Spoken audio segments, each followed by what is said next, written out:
आपको क्या लगता है ट्रेनों का विलंब होना रुक गया है? जरा ठहरिए, ऐसा कुछ हुआ नहीं है, बल्कि आज भी साउथ ईस्टर्न रेलवे में ट्रेनें जो यात्री ट्रेनें हैं देरी से पहुंच रही है और विलंब हो रही है। तो फिर आप कहेंगे कि जो 27 तारीख को जीएम का विजिट हुआ था, सांसद के साथ एक बड़ी बैठक हुई थी, उसमें कहा गया था, विधायक सरयू राय जो आंदोलन चला रहे थे कि भाई अब यात्री ट्रेनों को प्राथमिकता दी जाएगी, मालगाड़ी को प्राथमिकता नहीं दी जाएगी। देखिए कुछ सुधार हुए हैं, लेकिन ट्रेनें अभी भी विलंब हो रही हैं। और ये जो बात कही जा रही थी कि देखिए अगर मुंबई से चलने वाली ट्रेनें अगर हमारे ही मंडल को अगर लेट से मिले तो हम क्या करेंगे? अगर वही 6 घंटा लेट हो जाए, 4 घंटे लेट हो जाए तो यहाँ भी तो लेट होगी ही। तो इस सारे दावे पर आज बात करेंगे और इसको लेकर लगातार जो झारखंड रेल एसोसिएशन है युवाओं का, वो इस पर काम कर रहा है और वो पल पल का अपडेट जो है वो ट्विटर के जरिए सबको पहुंचा भी रहा है। वो डीआरएम हो, सीकेपी खड़गपुर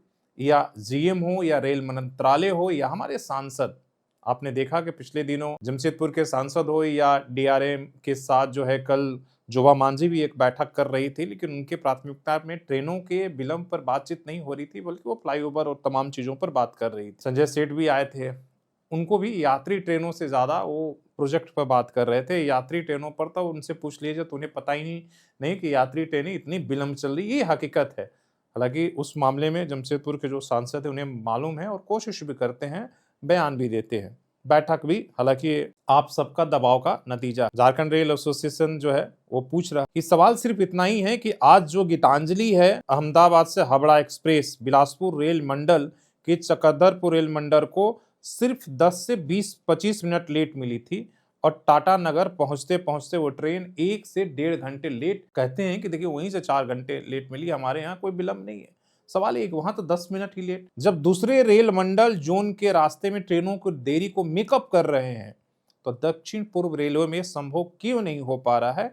और इसको लेकर ये सवाल पूछा गया है कि जीएम साहब क्या सीकेपी डिवीजन में समय पालन प्राथमिकता नहीं है या फिर कहीं ना कहीं परिचालन प्रबंध में गंभीर खामी है, क्या दिक्कत है? आप बता दीजिए।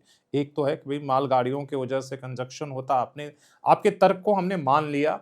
अब एग्जाम्पल पर स्क्रीनशॉट से देखिए, यहाँ पर जो हमारा गीतांजलि है वो आपको 24 मिनट के विलंब पर वो झारसुगुड़ा में पहुंच रही है और चकदरपुर आते आते 1 घंटा 16 मिनट की वो देरी होती है और टाटा नगर आते आते 1 घंटा 43 मिनट की देरी से वो पहुंचती है और खड़गपुर में जाकर 2 घंटा 17 मिनट हो जाती है। आगे आप समझ सकते हैं कि और भी डिले होगी। ये आपका गीतांजलि की होगी। दूसरा जो अहमदाबाद एक्सप्रेस की बात हो रही है 12833 है, ये झारसुगुड़ा में 10 मिनट विलंब से पहुंचती है। ये आपका चकदरपुर आते आते 36 मिनट होती है और टाटा नगर में 1 घंटा 2 मिनट के देरी से पहुंचती है।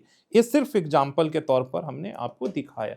ऐसे तमाम सारे गाड़ियां हैं, पैसेंजर ट्रेनें हैं, वो विलंब हो रही हैं अभी भी। हालांकि पहले से आंशिक सुधार हुआ है या हो सकता है सुधार जब दबाव होते हैं तो दिखा जाता है, जैसे ही लोगों का ध्यान भटकता है फिर अपने पुराने रास्ते पर। ये सारी चीजें चल रही है, इसलिए इसे हम अगर ये मान लें कि यात्री ट्रेनों का विलंब सब कुछ ठीक ठाक हो गया, कोई जरूरत नहीं है, तो नहीं, ये हकीकत नहीं है। बाकी सेफ्टी पर तो हम बात ही नहीं करेंगे। आप ट्रेनों का अब उतरना, बेपटरी होना, ये आम बात हो गया। कहीं ना कहीं से जो है खबर आ जाती है, आपका पंजाब से आया है, इसके पहले धनबाद में आया है, तो इस तरह की चीजें। तो सेफ्टी तो वो दूसरे प्राथमिकता अभी समय से चलाने को लेकर है और पता नहीं कब समय पर ये चीजें चलेंगी।